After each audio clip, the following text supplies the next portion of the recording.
తెలంగాణలో 33 జిల్లాల పునరేకీకరణ దిశగా కాంగ్రెస్ ప్రభుత్వం అడుగులు వేస్తుంది. గతంలో బీఆర్ఎస్ ప్రభుత్వం అశాస్త్రీయంగా జిల్లాల విభజన చేసింది, మండలాలు కూడా అదే తరహాలో విభజన చేసిందని చెప్పేసి కూడా సీఎం రేవంత్ రెడ్డి వ్యాఖ్యలు చేశారు. సో తెలంగాణ రాష్ట్రంలో జిల్లాల సంఖ్య తగ్గనుందా అంటే అవుననే సమాధానం చెప్పాలి. సీఎం రేవంత్ రెడ్డి జిల్లాల విభజన అశాస్త్రీయంగా జరిగిందని, దీని మీద పూర్తిగా ఒక సిట్టింగ్ జడ్జితో కమిషన్ వేసి పూర్తిగా సిట్టింగ్ జడ్జితో కమిటీని ఏర్పాటు చేసి కమిటీలో పలు అంశాలు చర్చించిన తర్వాతే ఆ జిల్లాల విభజన మీద ఒక కొలిక్కి వస్తుందని చెప్పేసి కూడా చెప్తున్నారు. సో ఇదే అంశం మీద మనతో కాంగ్రెస్ నాయకులు ఖమ్మం డీసీసీ ప్రెసిడెంట్ పువ్వాడ దుర్గాప్రసాద్ మనకు అందుబాటులో ఉన్నారు. మనం ఆయన అడిగి మరిన్ని విషయాలు తెలుసుకునే ప్రయత్నం చేద్దాం.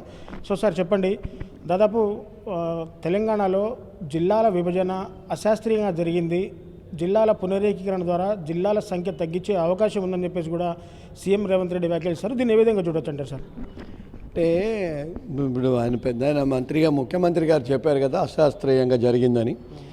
అంటే ఈ విభజన జరిగేటప్పుడు ఈ ఎన్ని జిల్లాల అవసరం ఉంటుంది, ఎంతవరకు ఉపయోగం ఉంటుంది అనే దాని మీద ఒక కమిటీ వేసి కమిటీ ద్వారా కాకుండా వాళ్ళకు అనుకూలమైనటువంటి పద్ధతుల్లో వాళ్ళకు అవసరమైన దగ్గరనేమో జిల్లాలని ఇప్పుడు 6 మండలాలకి 7 మండలాలకు కూడా ఒక జిల్లా వేసినటువంటిది కూడా ఉంది మన రాష్ట్రంలో ఈ 33 జిల్లాలకి. అంటే 6-7 మండలాలకు కలిపి ఒక జిల్లాని చేస్తే ఆ భారం అంతా ఏదైతే ఉందంటే ఇప్పుడు జిల్లాకు ఒక కలెక్టరు, ఒక ఎస్పీ, ఒక ఆర్డీఓలు ఇట్లా అనేక మంది జిల్లా యంత్రాంగాన్ని కూడా ఏర్పాటు చేయాల్సి వస్తే ఆ భారం అంతా మీద కూడా ప్రజల మీద పడుతూ ఉంది. అవసరానికి మించి జిల్లాలు కూడా అవసరం లేదు. 10 జిల్లాలని కనీసం 15 ఒక 20 చేస్తే అవి కొంతవరకు ఉపయోగకరంగా ఉండేది బదులు ఇప్పుడు ఈయన చేసినటువంటి నిర్వాహకం ఏంటంటే 33 జిల్లాలు చేయటం వల్ల 33 కలెక్టర్ ఆఫీసులు కట్టాల్సి వచ్చింది, 33 ఎస్పీ ఆఫీసులు కట్టాల్సి వచ్చింది, అందరికీ జీతాలు ఇవ్వాల్సి వస్తుంది. 33 మంది జిల్లా పరిషత్ చైర్మన్లు వేస్తే ఒక్కొక్కరికి ₹1,00,000 జీతం ఇవ్వటం మొదలుపెట్టాడు. 33 జిల్లాలకి 33 మంది జిల్లా పరిషత్ అంటే ప్రజలకి సౌకర్యం అవసరమైనప్పుడు తప్పకుండా నిర్ణయాలు చేయాలి. కానీ ప్రజల కంటే కూడా ఎక్కువ మీకోసం మీరు మీ పార్టీలో చేరినటువంటి వాళ్ళని అకామిడేట్ చేయడం కోసం అని చెప్పేసి కొన్ని జిల్లాలని కొన్ని పరిస్థితుల్ని ఇవన్నీగా గ్రంథాలయాలు ఉన్నాయి. 33 జిల్లాలకి గ్రంథాలయం చైర్మన్లు వేసి ఒక్కొక్క గ్రంథాలయం చైర్మన్కి ₹1,00,000 ప్రతి నెల ఆటో జీతం అయితే ఏంటి, కారుకి అయితే ఏంటి ₹1,00,000 ఇవ్వాల్సి వస్తుంది. పాత కాంగ్రెస్ పార్టీ అధికారంలో ఉన్నప్పుడు 10 జిల్లాలే ఉంటే 10 జిల్లాలలో ఉన్న ప్రెసిడెంట్లకి ₹20,000 కారుకి ఇస్తే ₹2,500 ఆనరోరియం ఇచ్చారు గౌరవ వేతనం. ఇప్పుడు గౌరవ వేతనం 2,500 పోయి ₹50,000 చేశారు. అంటే ప్రజలపైన అత్యధిక భారం పడే విధంగా వీటిని ఉన్నది. కాబట్టి ఇందులో వాస్తవంగా జిల్లాలు చేయాల్సిన అవసరం ఎంతవరకు ఉంది ఇవన్నీ కూడా సమీక్షించాల్సినటువంటి బాధ్యత ప్రభుత్వాల మీద ఉంది. ఆ ప్రభుత్వం ఆనాడు అశాస్త్రీయంగా అనవసరంగా కొన్ని జిల్లాలని ఏర్పాటు చేసి అక్కడి నుంచి 2 మండలాలు తీసి ఇందులో కలిపితే, ఇక్కడి నుంచి 2 జిల్లాలు తీసి అక్కడో కలిపితే వాటి వల్ల బాగా ఇబ్బంది పడే పరిస్థితి, ఆర్థిక భారాలు ఇవన్నీ ఉన్నాయి. కాబట్టి ఈరోజు కూడా అడ్డగోలుగా రేవంత్ రెడ్డి గారు ఇష్టానుసారంగా జిల్లాలు చేస్తానని చెప్పట్లేదు.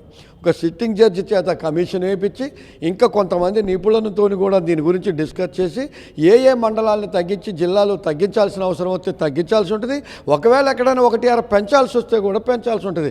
ఇవన్నీ కలిపినప్పుడు అవసరమైతే ఇంకొక జిల్లా ఏర్పాటు కూడా చేయాల్సి వస్తే కూడా చేయాలి. అంటే అక్కడ ఉన్నటువంటి అవసరాలు పరిస్థితులను బట్టి కమిషను వాళ్ళు తీసుకునే నిర్ణయాల మేరకు చేయాల్సిందే తప్ప వ్యక్తిగతమైనటువంటి నిర్ణయాలు కాదు. కాబట్టి ఆనాడు ఆయన ఒక మోనోపల్లి లాగా డిక్టేటర్ లాగా మీరు ఎవరో వచ్చి కేటీఆర్ గారు అడిగితే సిరిసిల్ల జిల్లా చేసేది కేసీఆర్. సార్ ప్రధానంగా గతంలో బీఆర్ఎస్ ప్రభుత్వం చెప్పింది ఏంటంటే పరిపాలన సులభంగా ఉండడానికి మాత్రమే జిల్లాలు విభజన చేస్తున్నాము, జిల్లాలు ఎక్కువగా ఉంటే పరిపాలన సౌలభ్యంగా ఉంటుంది, అంటే ప్రభుత్వ పథకాలు కూడా ప్రజలకు అందుతాయని చెప్పేసి కూడా గత ప్రభుత్వాలు చెప్పాయి. సో ఇప్పుడు ఈ అంటే కాంగ్రెస్ ప్రభుత్వం వచ్చిన తర్వాత కూడా మీకు కూడా పరిపాలన సులభంగా ఉండే వీలుంటుంది కదా సార్ దీనివల్ల? అంటే ఆర్థిక భారం పడుతుండు, సమస్యలు పెరిగినప్పుడు నీకు ఒకటే ఇప్పుడు నువ్వు ప్రజల వద్దకే పాలన అని ఈరోజు మేము అన్ని గ్రామ సభల్ని ఆయా గ్రామాలలో పెట్టి లబ్ధిదారుల దగ్గర నుంచే మనము అప్లికేషన్లు తీసుకుంటా ఉన్నాం. ఆ సమస్యలు తీసుకోవడానికి జిల్లా యంత్రాంగంలో ఉంటే ఎంఆర్ఓలు, ఆర్డీఓలు, ఎండిఓలు వాళ్ళ మండలాల స్థాయిలోకి పోయి మండల పరిస్థితిలో ఉన్న వాళ్ళు తిరిగి ప్రజల దగ్గరికి తీసుకొని పోవాలి తప్ప కలెక్టర్ ఆఫీస్కి రోజు ప్రజలు రావాల్సిన పరిస్థితి కానీ, జిల్లా పరిషత్ కాడికి రోజు ప్రజలు రావాల్సింది కానీ వాళ్ళ పనులు జడగొట్టుకొని వాళ్ళేమి ఇక్కడి దాకా రాక్కర్లేదు, కానీ అక్కడికే ప్రజల దగ్గరికి అధికారులను పంపించాలా. ఈరోజు మేము మొన్న పెట్టినటువంటి గ్రామ సభలు పెట్టి నిజంగా ఎంతమందికి ఇళ్ళు అవసరం ఉన్నాయి, ఎంతమందికి ఏం అవసరం ఉన్నాయి అంటే వాళ్ళ దగ్గరికి అధికారులను పంపించాను తప్ప అధికారులను జిల్లా ఆఫీస్కి రమ్మని చెప్పి జిల్లాల వ్యాప్తంగా తీసుకొచ్చుకొని వాళ్ళ మీద భారం పడే విధంగా కాకుండా ప్రజల మీద ఇప్పుడు కలెక్టర్ ఆఫీసు వాళ్ళ దగ్గరికి తీసుకుపోయినా వాళ్ళని కలెక్టర్ ఆఫీస్కి పిలిపించినా భారం ప్రజల మీదనే పడుతుంది. ఇప్పుడు ప్రజలందరూ కలెక్టర్ ఆఫీసు దగ్గరకు వచ్చిందనుకోండి, ఈ జీతాలు వర్ణిస్తే ఈ భారం ఎవరు, కేసీఆర్ ఇంట్లోదో లేకపోతే మా ఇంట్లోదో ఇవ్వం కదా, మళ్ళీ అదే ఆర్థికంగా ప్రజల మీద పడుతుంది, వాళ్ళకి వేరే రకంగా పెంచుతాం. సమస్యను ఏంటంటే మనం ఎవరికైతే జీతాలు ఇచ్చే అధికారులని మనం జిల్లా వ్యాప్తంగా నామినేట్ చేశామో ఆ అధికారులు మాత్రమే ప్రజల దగ్గరికి వెళ్ళి వాళ్ళ సమస్యలు తెలుసుకొని మళ్ళీ ఆఫీస్కి వచ్చి పనిచేయాలి తప్ప ఊరికే వాళ్ళ దగ్గరికి ఆఫీసును జరుపుతాం, ఆఫీస్ కాడికి వాళ్ళని పిలుస్తాం అనేటటువంటి కరెక్ట్ కాదు. ప్రజలకు సౌలభ్యంగా ఉండటం కోసం భారం పడకుండా చీప్ అండ్ బెస్ట్గా ఏదైతే ప్రజలకు ఉపయోగపడుతుందో దాన్ని చేయాలి. కాబట్టి దాని మీద కమిషన్ వేసి అవసరాలకు అనుగుణంగా మాత్రమే నిర్ణయాలు జరగాలనే దానికోసం ఈ యొక్క ప్రతిపాదన.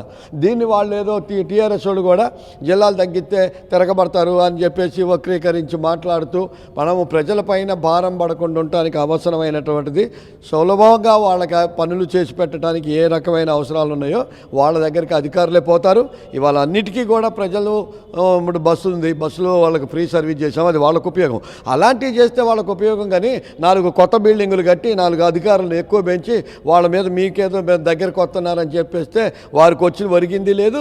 ఈయన 33 జిల్లాలు చేయటం వల్ల ఈరోజు ప్రజలందరికీ అడిగి పోయి ఈయన చెప్పినటువంటి డబుల్ బెడ్రూమ్లు ఇళ్ళు కట్టించింది లేదు, అలాగే 3 ఎకరాల పొలాలు ఇచ్చింది లేదు. ప్రజలకి సౌలభ్యంగా వీళ్ళు జిల్లాలు పెంచడం వల్ల వచ్చినటువంటి లాభం లేదు.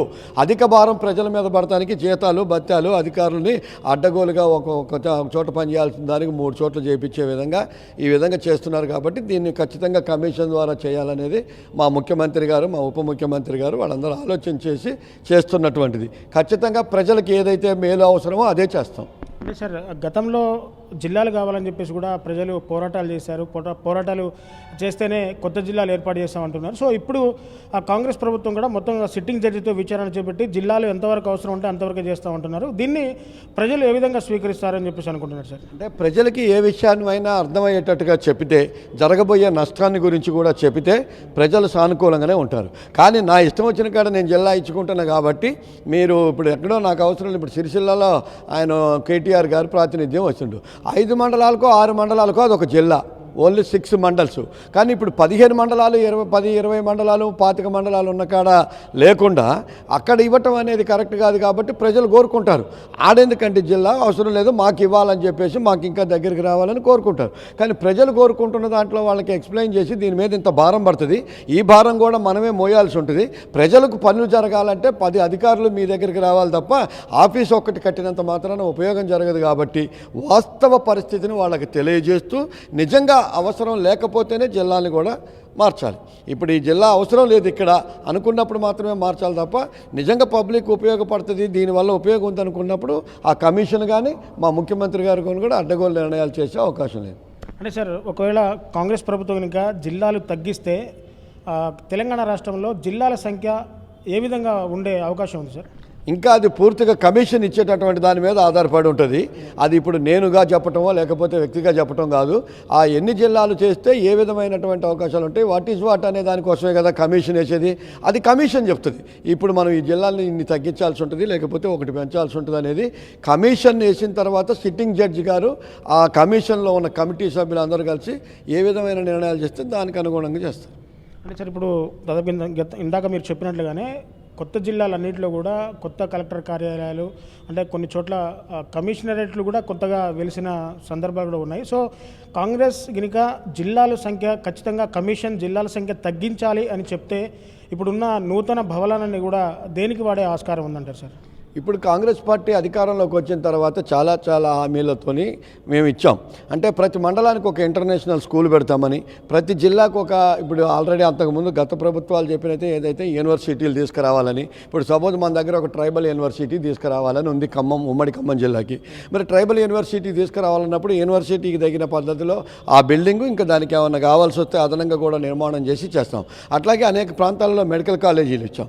మెడికల్ కాలేజీలకి ప్రభుత్వ ఆస్తులు ప్రభుత్వ ప్రభుత్వం అయి ఉంటే అది ఈ రోజు కాకపోతే రేపైనా ప్రభుత్వ అవసరాలకి ప్రజా అవసరాలకు ఉపయోగించుకోవడానికి పెద్ద ఇబ్బంది ఏం కాదు. కానీ కలెక్టర్ ఆఫీసు ఇప్పుడు ఏదో పలుపు దొరికిందని బర్రెను కొనుక్కునే విధంగా దానికోసం అని చెప్పి మనము తాడు కోసం బర్రెను కొనలేం కదా. తాడుంటే ఇంకా దేనికైనా కట్టేసుకోవడానికి మనకు వస్తుంది. సో ఇవాళ అర్జెంటుగా దానికోసం బర్రెను కొనుక్కోలేం కాబట్టి ఆ బిల్డింగుల కోసమే పరిపాలన చేయాలనేది కరెక్ట్ కాదు. అవి ఉపయోగించుకోవడానికి ప్రజా అవసరాల నిమిత్తం ఇంకా చాలా కార్యక్రమాలు ఉంటాయి. అవన్నిటికీ ప్రభుత్వం ఆలోచించి అవి దేనికి ఉపయోగపడితే దానికి ఉపయోగిస్తుంది. అంటే సార్ గతంలో రాజశేఖర రెడ్డి హయాంలో నియోజకవర్గ వారీల డీలిమిటేషన్ కోసం ఒక కమిషన్ వేశారు. సో ఇప్పుడు కూడా కాంగ్రెస్ ప్రభుత్వం అదే పద్ధతిలో డీలిమిటేషన్ కమిషన్ వేసి ఒక సిట్టింగ్ జడ్జితో విచారణ చేపట్టి ఎన్ని జిల్లాలైతే అవసరం ఏర్పడుతుందో అన్ని జిల్లాలే ఉంచే దిశగా అడుగులు వేసే ఆస్కారం ఏమైనా ఉందా సార్? అంతే కదా, ఇప్పుడు కమిషన్ వేసే దాని ఉద్దేశమే అది కదా. సిట్టింగ్ జడ్జితో కమిషన్ వేస్తే దానికి సంబంధించినంత వరకు కొంతమంది నిపుణులను మేధావులను కూడా కూర్చోబెట్టి వీళ్ళందరూ కలిసి చేసేటటువంటి కార్యక్రమమే ఇది. ఆనాడు డిలిమిటేషన్ చేయడానికి ఏంటంటే ఎన్ని నియోజకవర్గాలను ఏర్పాటు చేస్తే బాగుంటుందనే దానికోసం అది కేంద్రం ఒక నిర్ణయం తీసుకొని ఆ రోజు డిలిమిటేషన్ చేసి ఏది నియోజకవర్గాన్ని చేస్తే ఎవరికి అందుబాటులో ఉంటుంది, అసలు మనం ఎన్ని నియోజకవర్గాలు చేయొచ్చు, ఎన్ని పెంచవచ్చు అనే దాని మీద ఆ డిలిమిటేషన్ కమిటీ పనిచేసి ఈరోజు కూడా ఇప్పుడు మనం వేసే సిట్టింగ్ జడ్జి గారు ఏదైతే నిర్ణయాలు చేస్తాడో ఆ నిర్ణయాలకు అనుగుణంగా అవసరాన్ని బట్టి ఆ కమిషన్ నిర్ణయం తీసుకుంటుంది. అది ఎవరు చేసినప్పటికీ కూడా పారదర్శకంగా ఉండాలా, తర్వాత శాస్త్రీయంగా ఉండాలి. కాబట్టి దానికి అనుగుణంగానే మా ప్రభుత్వం ఖచ్చితంగా ఇది మాకు బేషజాలు లేకపోతే ఇది నేనే చేయాలా, క్రెడిట్ నాకే రావాలనే వాళ్ళు ఈరోజు మంత్రివర్గంలోనే ఎవరు లేరు. ఇది సమిష్టిగా ఉమ్మడిగా ప్రజా అవసరాలకి నిమిత్తం ఏదైతే సులభంగా ఉంటుందో ప్రజలకి ఇబ్బంది కలగకుండా ప్రజా పరిపాలన కొనసాగించాలనే కాన్సెప్ట్తో మా ప్రభుత్వం ఉంది. సో పూర్తిగా చూశారు కదా, కాంగ్రెస్ ప్రభుత్వం ప్రజల అవసరాల కొరకు ప్రజలచే ఎన్నుకోబడ్డ ప్రభుత్వం కాంగ్రెస్ ప్రభుత్వం. సో కాంగ్రెస్ ప్రభుత్వంలో ప్రజలకు ఏదైతే అవసరం ఉంది, ఎంత మేరకు అవసరం ఉంది అంతవరకే కూడా కాంగ్రెస్ ప్రభుత్వం పనిచేస్తుందని చెప్పేసి కూడా పూర్తిగా చెప్తున్నారు. తెలంగాణలో 33 జిల్లాల పునరేకీకరణ దిశగా కాంగ్రెస్ ప్రభుత్వం అడుగులు వేస్తుంది. హైకోర్టు లేదా ఆ సుప్రీంకోర్టు సిట్టింగ్ జడ్జితో ఒక కమిషన్ వేసి జిల్లాల మీద పూర్తిగా నివేదిక తెప్పించుకున్న తర్వాతే జిల్లాల తగ్గింపు దిశగా అడుగులు వేస్తామని చెప్పేసి కూడా అంటున్నారు. పరిపాలనా సౌలభ్యం కొరకు గతంలో ఆ బీఆర్ఎస్ ప్రభుత్వం ఇష్టానుసారంగా జిల్లాల విభజనలు చేసిందని చెప్పేసి కూడా ఆ కాంగ్రెస్ నాయకులు మండిపడుతున్న సందర్భం కనబడుతూ ఉంది. మొత్తంగా ఆ కాంగ్రెస్ ప్రభుత్వం అయితే సిట్టింగ్ జడ్జితో ఒక కమిషన్ వేసి జిల్లాలు ఎంత మేరకు ఎక్కడెక్కడ జిల్లా అవసరం ఉంది, ఆ జిల్లా అవసరానికి జిల్లాలో ఎన్ని మండలాలు ఉండాలి, ఎన్ని గ్రామాలు ఉండాలని కూడా పూర్తిగా ఒక నివేదిక తీసుకున్న తర్వాత మాత్రమే ఆ జిల్లాల తగ్గింపు ఉంటుందని చెప్పేసి కూడా కాంగ్రెస్ నాయకులు చెబుతున్న పరిస్థితి కనబడతా ఉంది. ఇది మొత్తంగా కెమెరా పర్సన్ నాగేంద్ర బాబుతో నేను మీ దేవేందర్, RTV ఖమ్మం నుంచి. మరిన్ని వీడియోస్ కోసం ఛానల్ ని సబ్స్క్రైబ్ చేయండి. లేటెస్ట్ అప్డేట్స్ కోసం వాట్సాప్ ఛానల్ ని ఫాలో చేయండి. అండ్ లింక్ డిస్క్రిప్షన్ లో ఉంది.